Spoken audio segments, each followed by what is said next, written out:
All right. Well, as I said, we're focusing on continuous quality improvement today. Again, welcome to this webinar, and thank you all for attending. It is kind of a continuation of a series that we've done over the past few months. On April 3rd, we focused on piloting and prototyping. So we had a couple of subject matter experts, Susan as well as Jeannie, that presented on that topic, and you can find information on that on our website. Then also we had a webinar a few weeks ago on May 29th. Barbara and I facilitated a webinar on data collection and analysis. And so that webinar is also available, so the recording as well as the slides. And then today we're kind of continuing to build on those topics and focusing on continuous quality improvement and striving for better results. So as always, we like to start out our webinars with the promise of community action. So we invite you to go ahead and say this with us there at your desk. Community action changes people's lives, embodies the spirit of hope, improves communities, and makes America a better place to live. We care about the entire community, and we are dedicated to helping people help themselves and each other.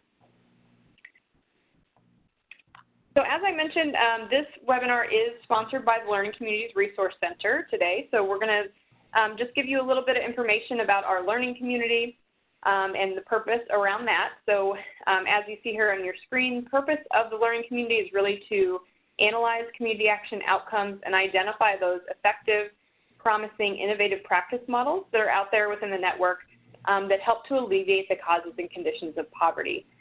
So part of this is to identify what's out there, what's working, and then learn from each other on how to adapt and build upon that, and really build the capacity of the Community Action Network to fight poverty. So we have a team dedicated to this effort. We see many of our team members here on the screen. We're currently growing, so that's always wonderful. Tiffany Marley is our Director of Practice Transformation. We have 3 senior associates, Hyacinth, Lil, and myself. We have Kevin Kelly, who's come in to facilitate a learning community group on community economic development. We have Liza Porras and Amy, who are program associates, and then we also have Jeannie Chapin, who serves as a consultant with our Community Action Economic Mobility Initiative. In addition, we have Barbara Mooney, who is a subject matter expert that works with us on a variety of initiatives through the learning community. So she is the director of the Association of Nationally Certified Remote Professionals, and she's going to be helping to present the content for today's webinar, as well as Jeannie Chapin, who I already mentioned, as she works with our Whole Family Approaches Community of Practice under that Economic Mobility Initiative.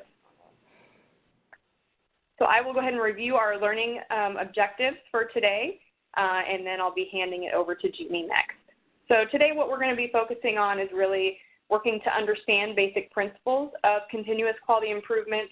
Hopefully you'll learn the basic components of a CQI project and see some different examples of CQI models.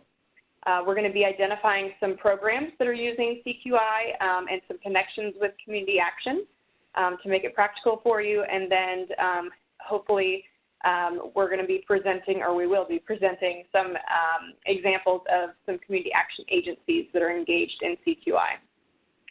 So if you haven't picked up already, CQI is kind of the acronym we'll be using for continuous quality improvement. And with that, I'm going to go ahead and turn it over to Jeannie, and she's going to set the context for us. Great. Thank you very much, Courtney. So we can, we're first going to talk a little bit of, set the context and just give a little bit of background and make sure we're all sort of on the same page regarding some background information here.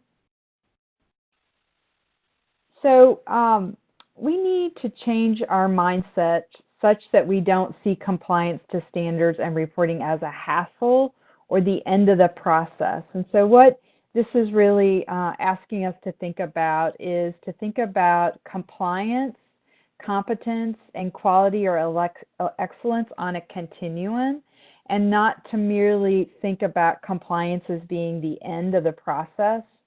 And I think that we all are sort of looking to reach high quality services and have the greatest impact that we can, and we're probably not going to get there with just compliance. So there's really a wave, sort of, the latest wave is not just reporting, not just compliance, but really using data and information to improve and having processes that move from compliance or competence to quality. And we really have to shift our mindsets, because so much of what we get, whether it's about reporting or about regs or rules, is over in the compliance area, kind of on the left side of this continuum. And so we want to kind of shift all our mindsets, leadership's mindset, staff's mindset, more towards the quality and excellence side of this continuum. And to do that, we're really going to have alignment and buy-in on continuous quality improvement thinking, and really begin to think about the benefits. What are the benefits to doing that? And we all sort of know that no matter where we are in an organization, no matter what program or what level, we really are always looking for what's in it for me, what's in it for us. And I would contend that if we move more towards a continuous quality improvement process, that we're going to be able to achieve higher results. We're going to be able to focus on the things that really matter, and maybe not some of the other stuff that gets in the way sometimes. And I think that's appealing to staff.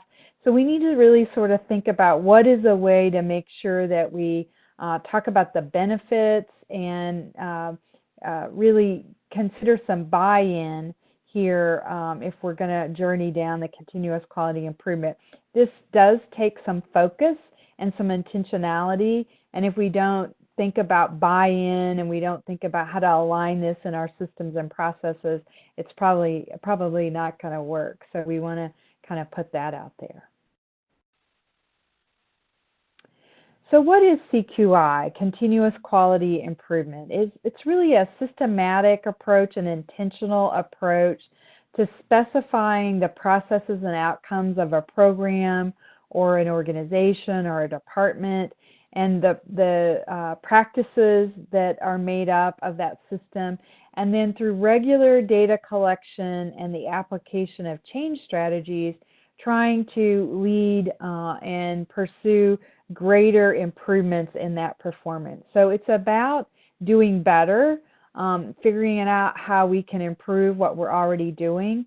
Many of our practices are very effective, but we want to make them even more effective as we move forward. And when we look at the challenges that are out there in communities and in organizations, we need to be providing the very best service possible. And CQI, Continuous Quality Improvement, is really a way to think about that. This isn't a one and done kind of process. You see the little circle there. We're going to talk in a minute. Like Roma, CQI is a continuous process, and there's a lot of alignment between CQI and Roma, a lot of the same steps, kind of one and the same really, and we're going to talk about that today. So we don't want the name Continuous Quality Improvement to turn people off. You probably know more about CQI than you realize if you've done any Roma training or Roma study, and we're hoping to make some of those connections today, and Courtney and Barbara are going to talk more about that in a moment. So what are the reasons to pursue a continuous quality improvement effort? And the first is that, as I've sort of said, it can help you streamline and improve services. So there may be things we're tracking or reporting that we really don't need. And when we get more focused on what's really important and what success looks like and what quality looks like, we can streamline some of our work and hopefully improve services or our practices. It connects data to practice. So we sort of all across the nonprofit and the government field have this epidemic of reporting for reporting's sake and not using the data. And CQI really calls us to think about our data and really start using it to improve our services, to have greater impact, to figure out what's working and what's not working. And so this is a way to, if you've been sort of wanting to connect your data more to practice, this is a process to do that. Ensure implemented change strategies are effective and ineffective change strategies are abandoned. So I mentioned, figuring out what works and doing more of that, and getting rid of the things that don't work. And that's really important in this day and age when accountability is so important. Identify and disseminate best practices and lessons learned. So the more we tighten things up and know that it's high quality and intentional, the better position we are to sort of lift it up as a best practice and something from others, something for others to learn from. And then hopefully we're going to show you today how to sort of use CQI to engage more stakeholders in your agency, to get more people thinking about what success looks like and what quality looks like through some CQI meetings and CQI improvement conversations. So those are just a quick summary of some of the key reasons for pursuing continuous quality improvement. So here's a little graphic. There's multiple frameworks that one can use for a continuous improvement process. This is probably the most common one in the nonprofit or the government field, and that's the Plan, Do, Check, Act, or you might hear some people say the Plan, Do, Study, Act. But in the beginning, you're sort of planning, creating an improvement plan or process. What are we going to look for? What are we trying to test? What are we trying to learn? And then actually testing out some things or making some improvements, making some tweaks to a process or a practice, and then checking on that. We've got clear metrics to know, to measure whether something has changed, whether it's improved or maybe gone the other way. And then looking at that improvement and thinking about tweaking it and applying the learning more broadly, maybe taking a small test that you've done to scale, and then starting the process all over again. So as I said, it is continuous and sort of builds on each other and can be a short time period, maybe a couple of months if you're testing a particular thing out, or if you're really trying to look to improve something in a really short time plan, or this may be more of a multi-year process that you're checking on things regularly throughout the year. So a lot of that is driven by what you're trying to learn and what you're trying to improve. And here, it looks like Roma. So, just like CQI is a cycle and a continuous process, we know that Roma is too. And you'll see a lot of overlap in the thinking here. So assessment is the first place that we start with Roma, and we look at the community needs and we assess a situation, assess our community, assess a program, and then plan for what we're going to do, implement it, look at the results, evaluate, and then start the cycle back over. So Roma is really an aspect of CQI. It's another way to think about it, and we don't necessarily need to get caught up in some of these labels really, but it's really more what the goal is. What's the journey we're on? And the journey really is on continually looking at how we're doing and thinking about how we can do things better and increase our impact in the end for families and communities. And then I just wanted to, for those of you that have been around for a little while, you know that in 2017, the Office of Community Service, really starting in 2016, but sort of wrapping up the first wave of work around a new performance management framework that really sought to modernize the framework that was being used by community action agencies to improve and to to seek accountability. And it involves Roma, obviously, but it really sought to look at embedding some new compliance items like the organizational standards and the state and federal accountability measures, but also thinking through the reporting process and what agencies and states are tracking, and sort of encouraging through new expectations that people look at that data on a regular basis and think about how to improve.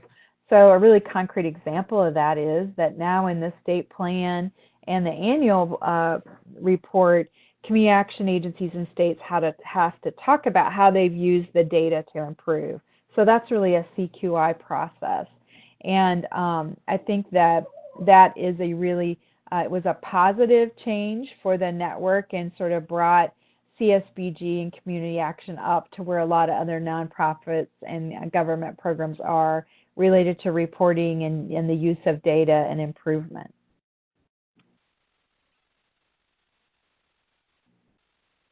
All right, I think I'm going to hand this off to Courtney now. Is that right? Yes, I'll take it from here. All right, thank you, Jeannie, for setting up that context for us. And so what I'm going to talk a little bit about is how do you actually do it? So what is kind of this practical side of actually starting to implement continuous quality improvement? And like Jeannie said, this is not necessarily a new concept, and it's not something that we're asking a brand new way of doing things. It's really something that agencies are already doing, whether it be on a larger scale, with Roma and their community needs assessment, strategic planning, but really just helping people to focus in on certain topics and do this more regularly.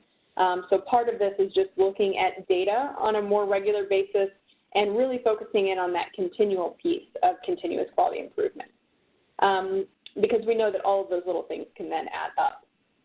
So the basic steps that we've kind of pulled from here to help explain how to do this process is, first of all, to establish a focus area. And I know that the community of practice that focuses on whole family approaches has been doing some of this work. And what their encouragement has been is to pick something that's easy to change, something that's small in the beginning. And so really kind of focusing on literally kind of that 1% change, and then how that change can maybe spark additional changes and add up over time. So kind of an example using a personal life concept on this is, if you're on a plane, you're going from LA to New York, but if you veer off course just a little bit, you could end up in Washington, D.C. And so just thinking about the idea that as you're trying to get to the end point, how do you make sure that you are using good processes to make sure that you're getting to where you want to be and the impact that you're wanting to achieve. So, what this encouragement here is to do is to not set massive goals for continuous quality improvement, but really take one idea, scale it down to what you can do quickly, and then, really look at this as small habits that you're trying to change over time. And so you're kind of creating this new almost lifestyle within your organization by doing these continuous improvement changes. So you establish that focus area, something small to something that you think you can do in a relatively short period of time. It might be 30, 60, 90 days. And then from there, you definitely want to identify a baseline because that's how you're going to be able to measure any sort of change that's happened as a result. Because a big part of this continuous quality improvement cycle is studying or checking on what happened after you do what you plan to do. Then you want to clarify what result you want to see, so looking at your outcomes and then your indicators so that you can help measure the change that you are either hoping to see or hoping not to see. One way to look at this also is that whenever you establish your focus area, that you identify a hypothesis, so what you think might happen, and then basically you're testing that. So it's basically just conducting small research processes over time. Then after you clarify what result you want to see by identifying outcomes and those indicators to measure change, then you want to select a couple of new habits or processes to then test and implement whatever results you are looking for. So did it work like you thought it would? Looking at, what kind of happened along the way to produce, the result you might have intended or the result that you didn't intend. So then after you identify those processes or habits that you're going to work on, that's whenever you take action. So you actually implement whatever you are doing along the way. And then you collect the data related to those actions and make meaning of the data. And so this is where, again, you're taking that time to study it, what actually happened, and then from there you kind of adapt or act on what you learned from that process. So here's another way of looking at it. This is kind of alternative steps or like a rapid cycle. And so step one would be getting started. So an example is administrators answer 3 simple questions about their educational technology, and then the coach recommends an approach to evaluate that technology. The next step would be to plan the research. So an example here would be, a coach guides administrators through the process of crafting the research question. So like I was talking about with the hypothesis, planning how to use results, describing the context in which the technology is used. And then the step 3 would be to prepare the data. So administrators would then follow a step-by-step guide to identify data sources and create a clean data file. And then step 4 would be to look and analyze that data, make some meaning of it, and once those, in this example, once data files are uploaded, administrators could answer questions about the information contained in the data, and then the coach would automatically analyze that data and deliver results. And so this is an example focused on school district administrators across the country routinely making decisions that have a potential effect on student outcomes. So as school districts invest in new educational technologies, decision makers need to look at timely, trustworthy evidence on technology effectiveness. And so this is basically walking through what the administrators would need to do in a continuous quality improvement or kind of that rapid learning cycle to test effectiveness of a certain process or technology. So then after that data is analyzed, then they would summarize the key findings. So the coach would compile the results of the analysis in one succinct document or presentation that can be shared with other stakeholders. So part of what Jeannie was talking about, like with compiling and disseminating results of what works, is always important, to continue to scale and build capacity, especially across our network, as other community action agencies could adapt similar processes. Okay. So, how do you identify a focus area? Sometimes you might have one readily in mind that you're, ready to embark on. Maybe listening to this webinar, you have an idea of, what you might focus on if you were to go through this process. But then others, you might be a little bit stuck, like where do we even start? But really in order to identify an area for improvement, the process needs to be data-driven. And so you first want to review the data that you have, and data is going to help you understand current performance of your agency as well as areas for improvement. And so whenever you identify a target area for improvement, involving different stakeholders is very important. So a stakeholder input can help you identify if the target area is worth devoting time to, and worth devoting energy and resources to. Also, it can help you identify if improvement that you're looking at will have a benefit. So stakeholders can include home visitors, supervisors, or other relevant staff in your agencies that maybe they have kind of a closer connection with the focus area you're considering. And so they can kind of help to gauge, are we going to receive a benefit from looking at this? What could that benefit be? And is this really worth devoting time, energy, resources to based on that data? And stakeholders can also help you determine if the area of involvement or improvement rather, is in alignment with agency vision, mission, and goals. So always wanting to make sure that your mission is guiding your efforts, even in continuous quality improvement as well. Then also looking at feasibility of a topic is also important to consider. So is improvement in this area actually feasible at this time? Are our targets that we're looking at, are they attainable? Are they within a scope to improve? So some potential examples of what you could consider as far as focus areas, if you're thinking from maybe the racial equity perspective, an organization may specifically choose to target subpopulations of their customers. So it might be African Americans, Native Americans, or immigrants, to understand how processes and systems are working for them in real time. So this could provide an opportunity to then customize services to ensure that the needs of all of your customers are being met effectively. Then another example of a focus area, and of course you would want to review your own data to see if these are appropriate for you, but these are just some ideas to give. But agencies, if you're engaged in some integrated services or some whole family approach work, you might choose to meet with an interdepartmental team within the agency to then reflect on specific experience of customers utilizing particular bundles of services.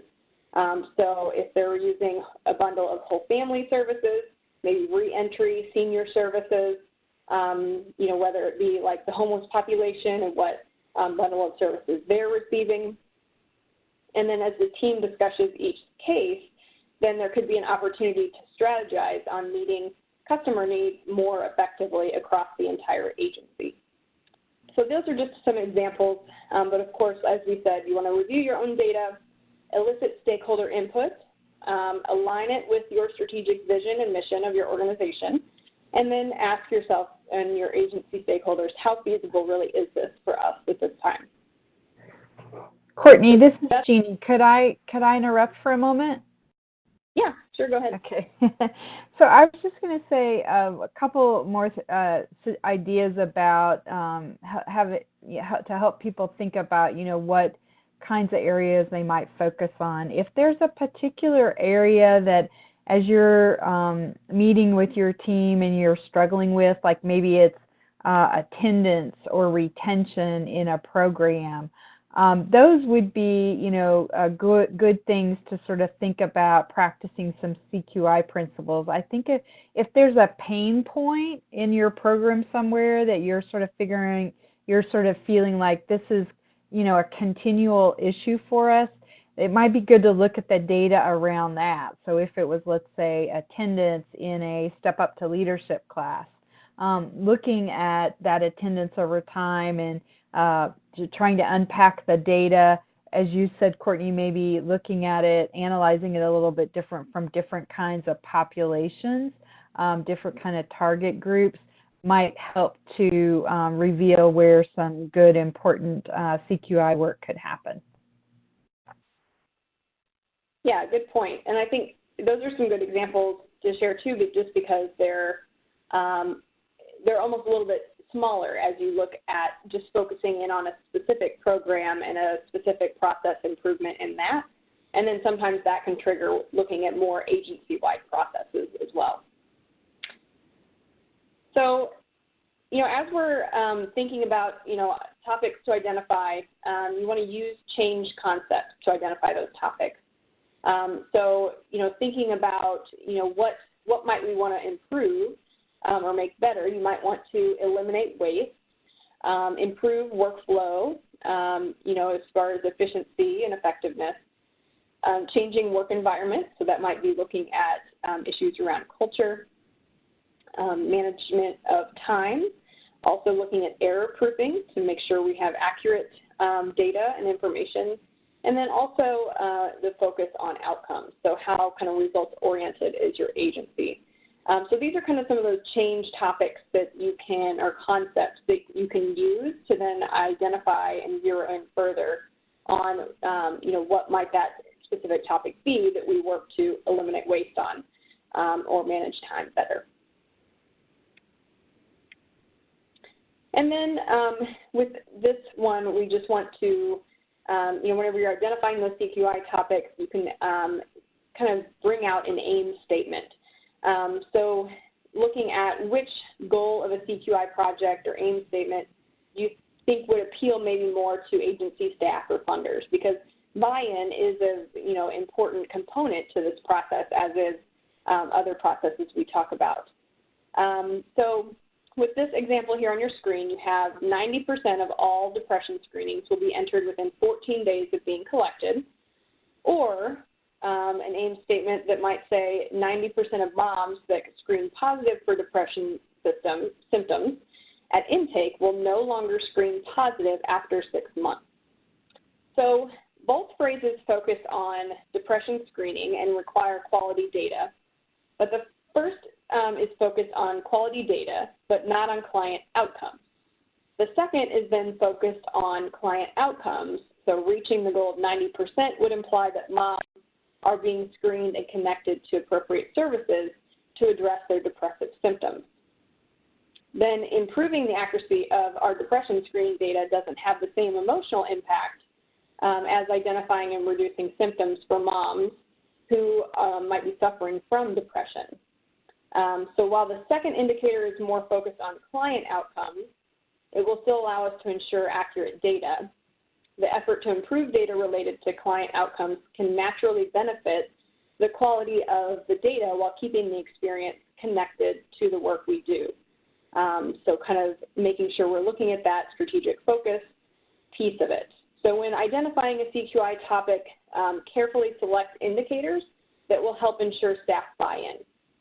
So kind of the messaging around this is important too. So you want to identify indicators that have a client outcome, and that might make it a little bit easier for home visitors to then relate to the data. So that's just a suggestion there around messaging and aim statements. So I think at this time I'm going to hand it over to Barbara, and she's going to talk a little bit about outcomes and indicators. Thanks, Courtney, and thanks, Jeannie, for establishing, getting us to think a little bit about this whole process of continuous improvement. I'm going to now turn us to look at what we expect to happen, what will change, and how we'll know and how we'll demonstrate that. So I loved what Jeannie said about finding a pain point. So if something is problematic, or if you're finding a glitch in some of your systems or in your outcomes, you could identify what the problem is. And then the next step is to say, well, what would change? What's change going to look like? And you can talk about change in two ways. You can talk about the outcomes, and you can talk about the indicators. And the outcome statement is just this general statement of change that says this is what's going to get better, or this is what's going to be different. But the indicator statement really tells you how much something is going to change, or how many have changed. So it's a specific kind of information, and that's really where you're going to set up your targets, and you're going to identify what you think will happen. And then at the end of your project, you can come back and compare your actual numbers with your projected. A lot of people talk about this concept of SMART goals or SMART indicators, and it's important to be specific, measurable, and that the outcome that you hope to achieve is attainable or realistic, and that it's really relevant to the group that you're, or the project that you're working on, and that it's time specific. Sometimes we see, we're going to have a 10% increase in something. But if we don't know where we're starting, then that 10% isn't actually measurable. It's not specific enough. And it doesn't give us the kind of information we need to be able to evaluate our change, our improvement project. So be sure that you can be clear about what you're going to change. And then the next concept is what we're going to measure. One of our management gurus from history is Peter Drucker, and he says that what we measure and how we measure it is almost an indication of the relevancy of that information. So it says that we're measuring this, and this is how we're measuring it. This says that it's important to us, and that determines how we see the project, but it also shows to others how important we think the project is. So we've talked in the past, and as Courtney said, we had a previous webinar where we talked about data, so this is just a very fast refresher that data is the facts, the raw facts, and it becomes information once it's analyzed. You know, a lot of people say, oh, the data speaks for itself. Well, it doesn't. It has to be analyzed, and it has to be made into something that can be used to create knowledge, which is derived from the experience with the topic. And it's important that we consider the quality of data. We want good data. We want data to be useful to us, and we want to make sure that it's complete, it's timely, it's reliable, and it's accurate. And I just want to make sure that you're clear about some of those terms. Complete and timely seem like they might be obvious, but reliable and accurate are sometimes not easily understood. But it's reliable data if it can be consistently or repeatedly gathered in the same way over time. There's no change in the process of collecting the data, so that you're sure that it's the same data element that's being collected over and over. And accuracy is, are you measuring what you think you're measuring? Is it really what you want to be able to use as your guide for your measurement tool? So just those are some quick ideas about data quality. We need to have a plan for data collection, and this really needs to be part of this idea of creating a plan and establishing the concept of monitoring the plan. It has to be a part of your quality improvement process as you identify it. So you want to make sure that you're including what you're going to monitor, how you're going to monitor it, and have a systematic feedback system so that you can be sure that you're understanding what's happening as you're going along with your process. This idea of management and accountability is really where we really need to understand this process, that we have to be able to measure our results if we're going to manage them. If we're going to be accountable for results, we have to know what it is that we're going to change. Sometimes we have difficulty in measuring our results. We say, oh, that's really hard to measure. Well, then how do we know if we're being successful? How do we know if we're making any change? So we define what success will look like for any given activity and see what's our realistic targets for success. So to look at things that are going to be anticipated and then say how are we going to manage or measure them allows us to be able to think how we're going to be accountable and how we're going to manage our data. And as I said, it's important for us to know that we have an analysis process, that we really understand this concept of analyzing the data. It's not just collecting it, but it's also aggregating the data, putting the data together into reasonable common buckets, so to speak, and then thinking about it. What's the meaning of this that we see? And then sharing the analysis of the data. And sometimes we forget that part about sharing what we've learned. We're going to talk a little bit later about what we learned, but now we're going to think about how we share what we've learned. So a lot of times when we think about reporting, we think about, oh, that's a report that we send off to our funders, or there's some data generated by programs, and that's the report. But really, reporting is a means by which performance is analyzed and discussed, and where improvement can actually happen. And so it's important to think about how the reports can be used effectively to look at your quality improvement. So you want to think, who gets these reports that we're talking about? Who gets the data? Who gets the analysis of the data?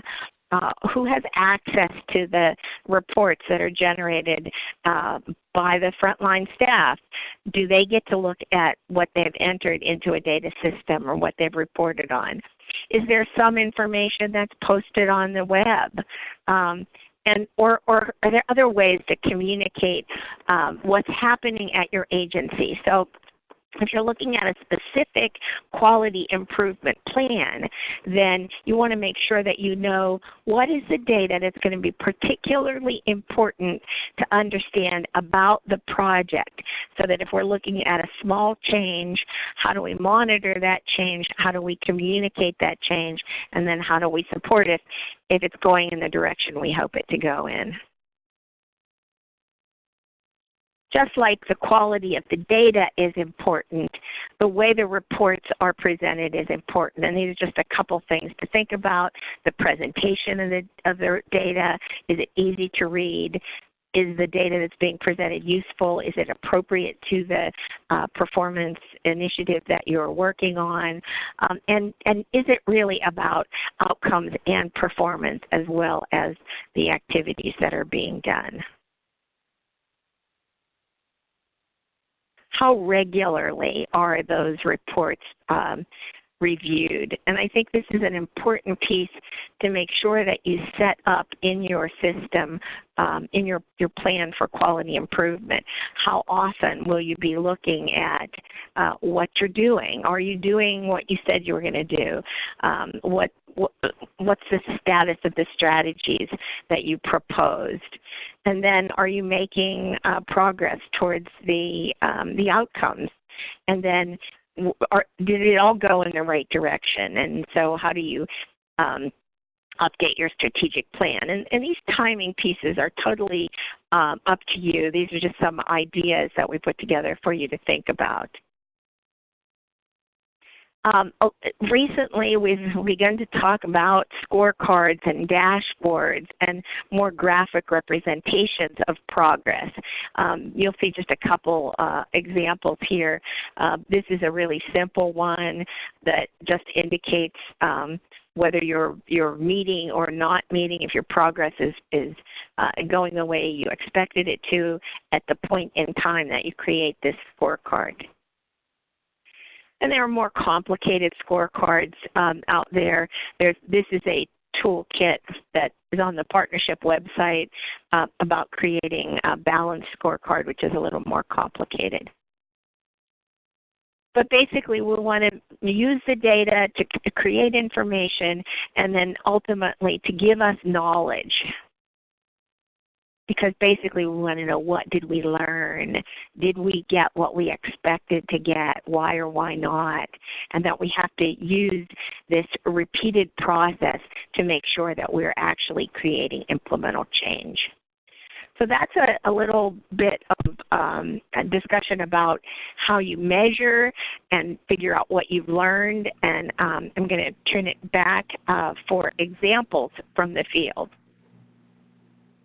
I think that's to you, Jeannie. Yeah, thank you, Barbara. I appreciate that. So we were just going to highlight a community action agency in Maine, Waterville, Maine, Kennebec Valley Community Action Program.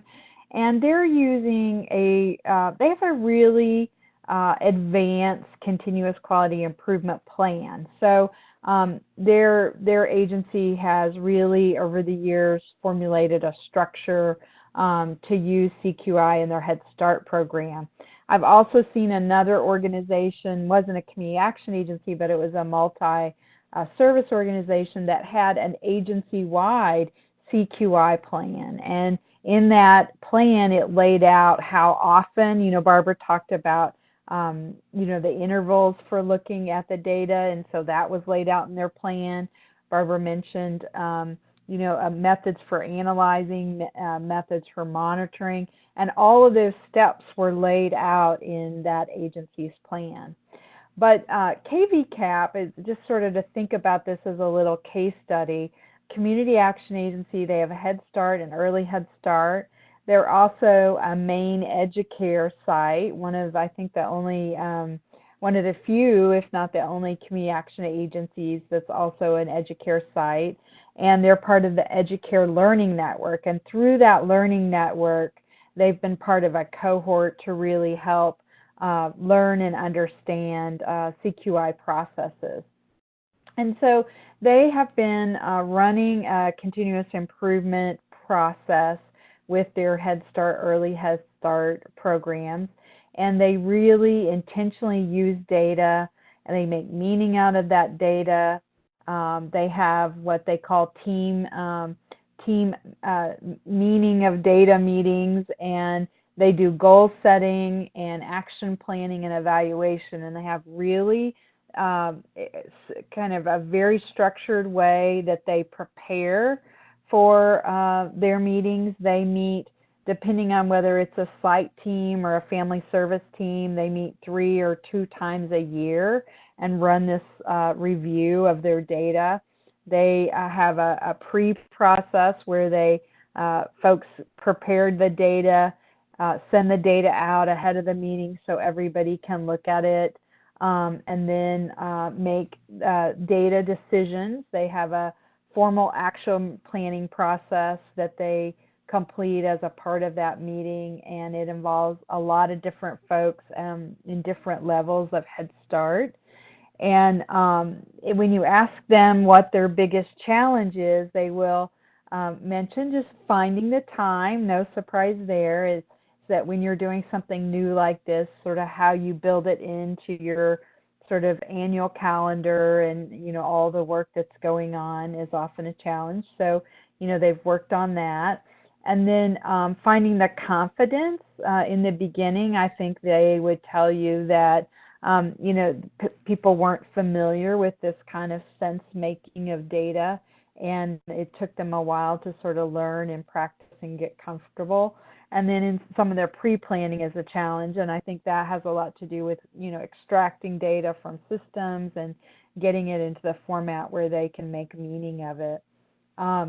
I think they will tell you that staff has seen value in this process, and there's great benefit of decisions being rooted in data and a shared recognition of progress and investment in change. They look at, the kind of things that you would expect Head Start folks to look at. And again, sort of going back to what I mentioned earlier about where there might be pain points, whether it's in the advancements of students or attendance or parent engagement, and all the things that we want to have, all the things that we know make for high quality programs that help kids be ready for kindergarten. And so those are the kind of things that they end up looking at in their data. So I think if you're looking for a really solid, concrete example, reach out to the folks at Kennebec Community Action, KVCAP. They were not able to be with us today because we just couldn't work it all out with schedules and timing and everything, but they're a very generous agency and would be willing to share with anybody who wants to learn more about their processes and their learning curve and how it's really improved services for their families. So let's talk a little bit about how these processes and approaches might be, how you might start, and where you could start in integrating some of these ideas into your business, into the business of community action. So we know that community action agencies all have to meet the national CSBG organizational standards. And so you're already, doing some compliance process to comply with the different organizational standards. And so one thing you could do is you could begin looking at, when you're doing your assessment of those, what data may be showing up as areas that you're not meeting standards, that you need to test out some new processes or some new approaches, or are there things showing up as you're doing your organizational standards that you notice about the organization that you might want to improve? So that's one process. Another is we all community action agencies have to complete their community needs assessment and their strategic plan. And so, here is a place where we shouldn't just be reporting on the progress of the strategic plan once a year. We should be, that strategic plan should be a living document, and there should be regular intervals throughout the year where folks are looking at the results for the different measures and outcomes that you've outlined in your strategic plan.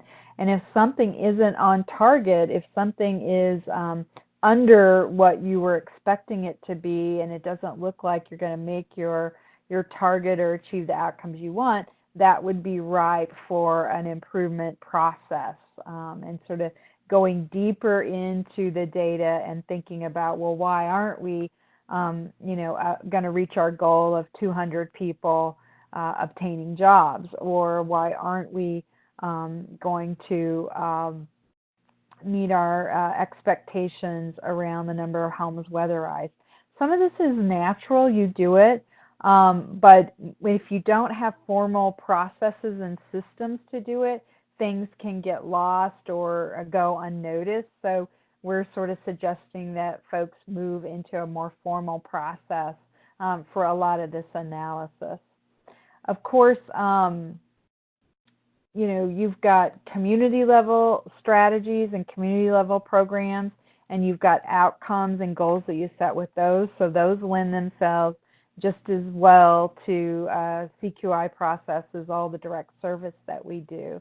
And of course, your strategic plan and your community action plans all use the different national performance indicators or different indicators you've identified to measure your work. And so those obviously lend themselves to regular analysis and monitoring and sense making. Considering the reports, what the reports tell you about your success and the success of your customers.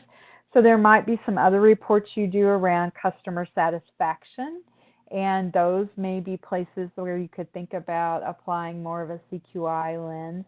And then just overall, your analysis of data and your is a good place to think about making some improvements and moving more from the compliance, the regulatory mode into a high quality mode of excellence.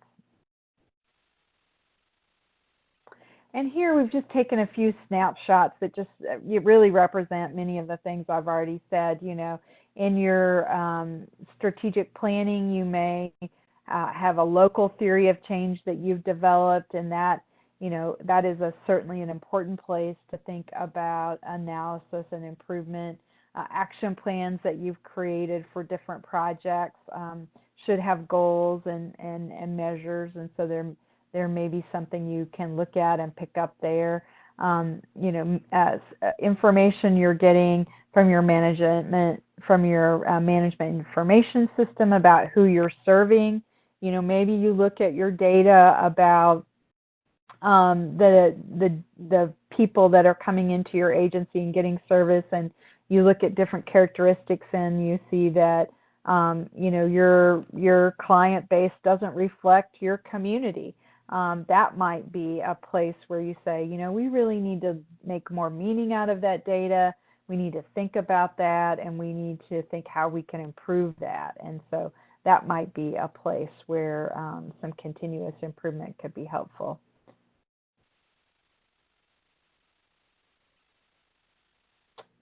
And then, like, anything, if you're not pursuing any kind of improvement process right now and you decide that you want to move more into that space, that's a change.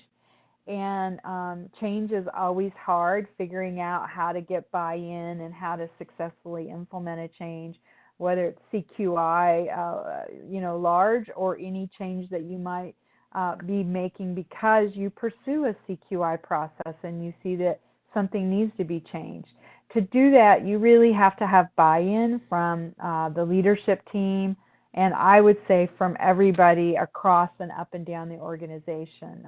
Folks need to understand how they're going to get value out of any change process, and so tying it back to your mission, communicating what people are going to get out of this and how it's going to be helpful, how it may streamline their work. Those are all really important things to message in any change, but this one too. Of course, having the resources to support this, having data systems that give you good data, having realistic time expectations for staff. You don't, put additional work on folks who are already covered up and expect CQI to get adopted. You've got to be realistic about timing, as you saw from the KV-CAP study. Time and getting people up to speed on this was one of their challenges. And again, always communicating the why. Why are we doing this? Why are we making this change? What are the benefits? How is it going to help the organization or help staff is important. And I think, a big piece of that is mission, but also the better that we do, the higher quality our service, the more we're able to compete and perhaps bring in new resources. So I think if you can show that you have pieces of your organization or areas where you're really achieving results because you've continually improved and you're really high quality and a high flyer, new resources are going to come into your organization because you can make that knowledge available to new funders, new investors, and I think they'll be interested in your organization. So those are just a few ideas about how to get buy-in and being realistic, starting, wherever you're at, there's a place you can start and you can grow this, and that's sort of what we're encouraging people to do. Okay, I'm going to hand it back to Courtney, I believe. All right, well, thank you, Jeannie. So I think the question that we want to challenge everybody with now is just to take a moment and consider how might your agency get started with CQI. So as you've been listening today, is there a topic that you think, we should look more at the data for that? We should ask additional staff and stakeholders to see if, it's worth, the time and investment to look into this. And you don't have to necessarily share. I mean, if you have something in mind and you want to share it through the chat, we'd love to hear it and see it. You can send it to everyone or all panelists. But just encourage you to think about it for a moment and maybe jot down, a couple places where you could start. And so, as you consider this, I've heard agencies say before, of course, we talked about how strategic planning is one of those ways to integrate this into what you're already doing. But I've also heard agencies say before, well, we'll put that in our next strategic plan. But, if there's those things that you've kind of said that about, but there may be those small process improvements, maybe that's a place that could be started on, as you think about CQI.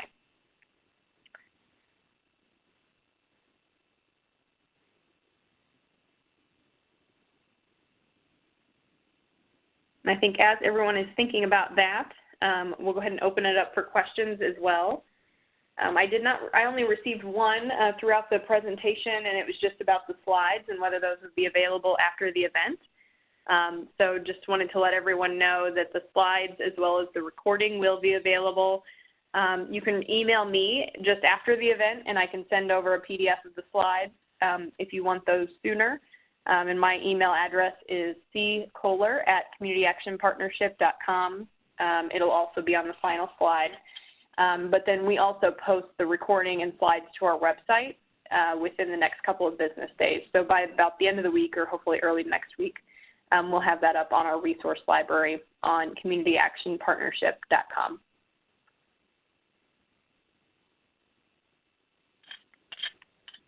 So I will check here to see if we received any other questions, and if not, I'll go through some of our concluding announcements.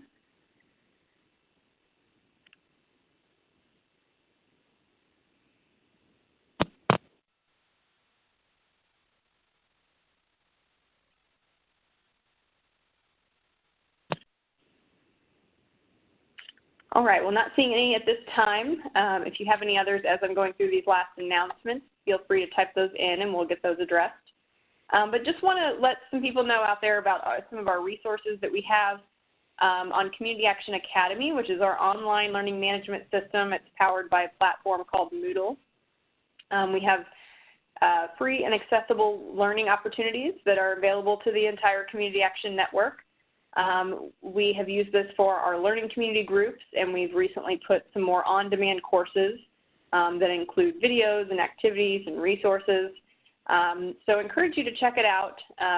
We also have a mobile app for Community Action Academy, so we're pretty excited about that.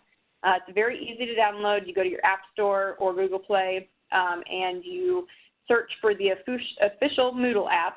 So you can simply type Moodle into the search bar. Once you have that Moodle app downloaded, you enter the URL moodle.communityactionpartnership.com.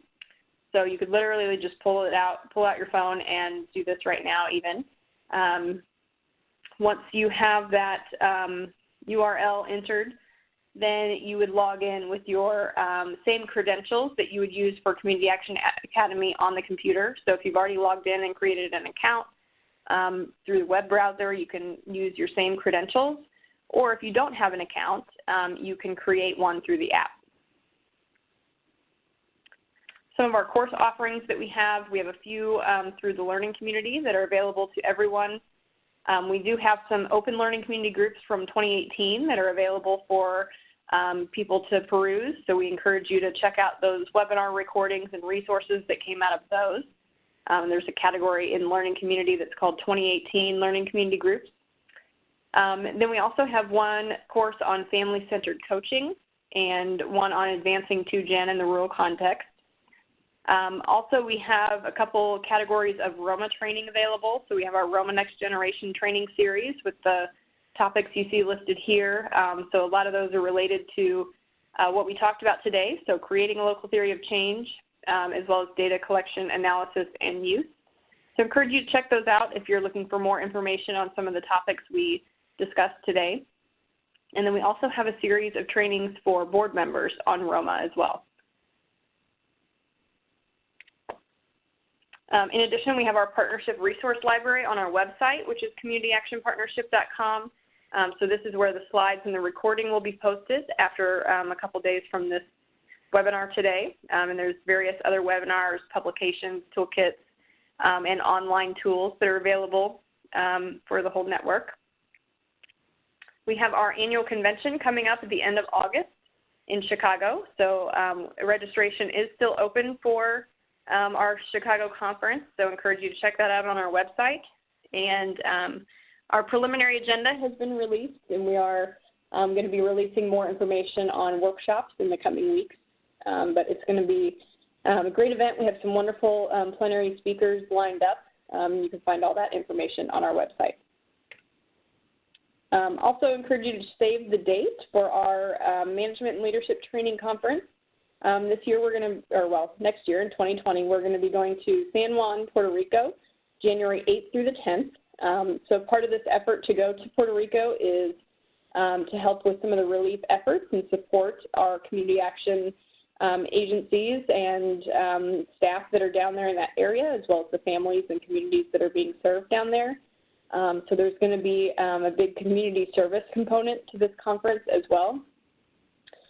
So we'll have more information on that in the coming months, but you can go ahead and mark your calendar for that if you're interested in attending. We have a couple of webinars coming up in the next few weeks. We're going to be talking about the Community Action Poverty Simulation next week, and these are all Wednesday at 2 p.m. Eastern Time. July 10th, we're going to be focusing on reentry programs, and then July 17th, we're going to have Dr. Shervington from Tulane University is going to be talking about trauma-informed care and why trauma work is equity work. So any of those can be registered through our website. If you have trouble finding any of them, just let us know and we'll get you the information. And with that, here's our contact information. I'm not seeing any other questions, but again, if you have questions following up from the webinar, you can feel free to email me, Courtney Kohler, or any member of our team. And then we have Jeannie and Barbara's contact information here as well. So thank you all so much for attending today. We appreciate your time and attention. And Barbara and Jeannie, did you want to add anything else?